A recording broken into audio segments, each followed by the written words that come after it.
Thank you everyone for coming, as Jeremy said, on the coldest day of the year so far. And I'm really privileged to be sharing this stage with such amazing speakers. And thank you, Kate, also for moderating. I usually start by talking about how Julian's doing. And the Christmas that we just had was actually the worst so far, because always during Christmas there are less visits, and he also got quite sick, although he's recovered. And then John Pilger died, and this was just such a terrible end to the year, because as you all know, I'm sure, John Pilger wasn't just someone that Julian admired professionally. They had developed a close friendship over the years. When I think of the two of them together, it's sitting at the table, sharing anecdotes and laughing loudly, and it's a real loss. And I think John Pilger's passing is really difficult, because when a person is in prison, you have to think about the things that you hope will happen when you get out, the things that you will do again. And over the years, the fact is that many of the things that you hoped would happen will never come to pass. Julian spending time with his good friend John Pilger is one of those things, and it's very painful. However, I think it's so important that that you and we continue this fight for Julian, but also in memory of those who are no longer here: Vivienne Westwood, John Pilger, Daniel Ellsberg, and many more, who dedicated so much of their lives to fighting for Julian's freedom on principle, but also because they cared about him as a human being. And it's very sad to me that they won't be able to see Julian free, because I do believe that we will get him free. Yes. Bravo.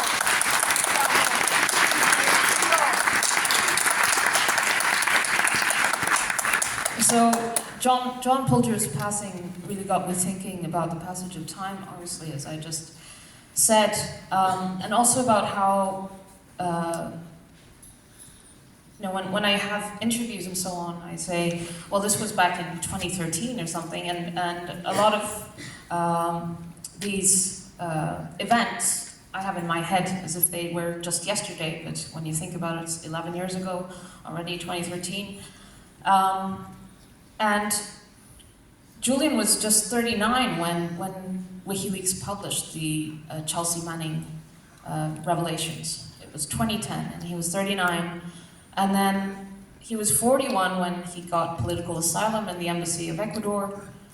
In 2019, he was 47 when he was arrested. And now, after almost 5 years, he'll turn 53 this year.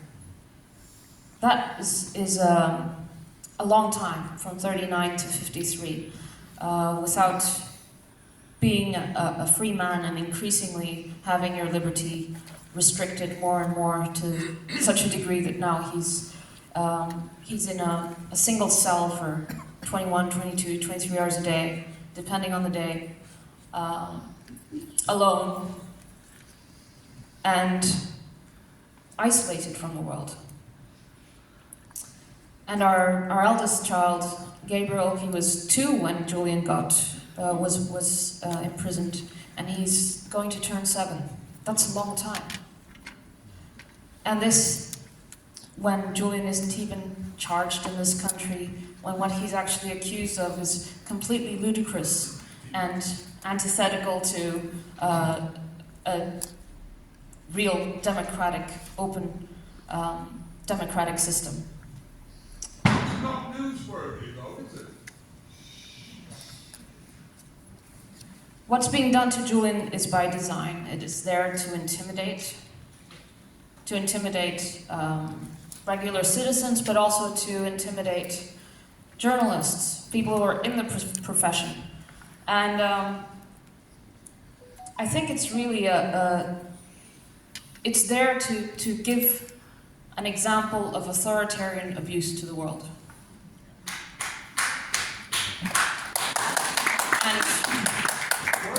And to claim that they can get away with it while saying that they're a democracy. Or democracies, because this isn't just about one country.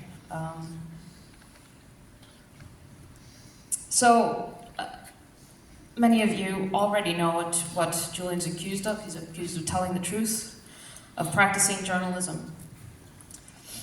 And, but he's beyond that, right? He's not just a journalist or a publisher. He's the most consequential political prisoner of our times.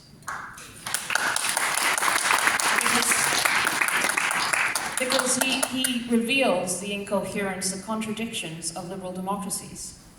What he revealed wasn't just, the way torture was institutionalized during the Bush years, or how the State Department was spying on diplomats at the UN in New York and getting their fingerprints and so on.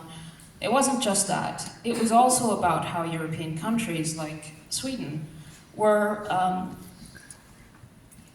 getting into deals with the United States government behind the back of the Swedish parliament to avoid parliamentary oversight. So it revealed a whole system of avoiding democratic process, oversight, accountability. And that's the really embarrassing part, that it had been baked into the system, the way power operates, because it's not like there was no reform afterwards. It was just embarrassing, like the emperor was caught naked. And one of the examples of the importance of the publications, in fact, Julian is indicted in relation to the rules of engagement in Iraq, and I think he faces 30 or 40 years just in relation to the rules of engagement. This was the publication of Collateral Murder together with the rules of engagement. Basically the rules that determine when you can kill a person in war. And Chelsea Manning actually did an interview with Louis Theroux, which is on the BBC, which is interesting to watch. And she really kind of explained her motives for leaking that information. And it's not just about how the Collateral Murder video that you saw was covered up by the United States, saying, oh, it was all fine according to our rules of engagement. As Julian says in one of the interviews, if that those are the rules of engagement, then they violate international law. It's not just that. It's about those young soldiers who are sitting in the helicopter, who are killing those people, who then go back to the United States or to Britain with PTSD, and then you end up with an epidemic of suicides. Because these young men and women are put in a situation, a system that is corrupt, that leads to these kinds of killings. And only a tiny minority of people, even if they behaved in that way at that time, can live with themselves after that. So it's not just about the victims of war in the moment, it's the victims that war creates through the perpetrators as well. So, anyway, I think from my standpoint, the support for Julian is amazing and incredible. And it's a global movement. It's here in the UK when we were around standing, doing the Hands Around Parliament protest. That was an incredible day. And we got 10,000 people, I don't know how many, but it took, we made a ring around Parliament on both sides of the Thames, holding hands in support of Julian's freedom. And this is mirrored all over the world. In Italy, I'm absolutely amazed by Italy because there are dozens of towns and cities that are proposing honorary citizenship for Julian, and he is now an honorary citizen of Naples. He has been approved to be an honorary citizen of Rome just yesterday. And they're aiming for 100 towns and cities around Italy to make him honorary citizen. Bravo, Italy! Thank you! Thank you! I'm going to Strasbourg at the beginning of February, and we're going to have an exhibition there at the European Parliament, displaying the dozens and dozens of awards that Julian has won for the highest distinctions in journalism, in human rights, of integrity. About 20 unions, journalist unions, have made him either full or honorary member in Europe, including the National Union of Journalists. And every few weeks I have to travel and collect a new award for Julian. There's incredible recognition for him, and don't let anyone convince you that no one cares, or that people aren't mobilizing, or that people are apathetic about this case. It's on the contrary. This case is the most talked about case in the world internationally. I mean, you had Lula da Silva opening the UN General Assembly in September.